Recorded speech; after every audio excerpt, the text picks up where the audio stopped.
انسانیت کا شرف رکھتا ہے، اور اللہ تعالیٰ نے جس طرح اس کے اندر اخلاقی شعور رکھا ہے، وہ ایک مورل بینگ ہے، وہ چیزوں کو خوبصورتی اور بدصورتی میں تقسیم کرتا ہے، اسی طرح اپنی ذات اور اپنی عزت کا احساس بھی رکھا ہے۔ یہ عزت کا اور اپنی ذات کا احساس اگر یہیں تک رہے بہت بڑی نعمت ہے، اور انسان کو بہت سی برائیوں سے بچاتی ہے،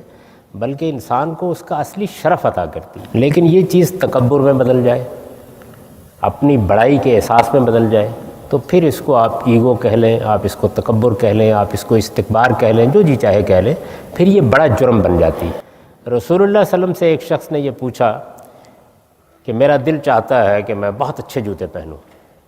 میرے کپڑے بہت اچھے ہوں، تو کیا یہ تکبر ہے؟ تو آپ نے فرمایا کہ نہیں، یہ تکبر نہیں ہے، ان اللہ جمیل و یحب الجمال،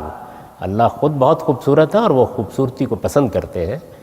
تو اس نے پلٹ کے پوچھا پھر تکبر ہے کیا؟ تو آپ نے اتنی عمدہ تعریف کی ہے کہ آدمی اشش کر اٹھتا ہے۔ فرمایا بطر الحق و غمت الناس، تکبر یہ ہے کہ کوئی حقیقت تمہارے سامنے آئے اور تم اس کے جواب میں اکڑ جاؤ، وہ کوئی بھی ہو سکتی، مذہب کی، علم کی، آپ کے اپنے ذات کی، آپ کے گھر میں، آپ کے باہر،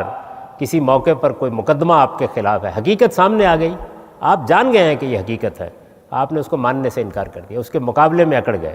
تو فرمایا تکبر یہ ہے۔ اور وغمت الناس، اپنے دوسرے بھائیوں کو حقیر سمجھنا، یہ تکبر۔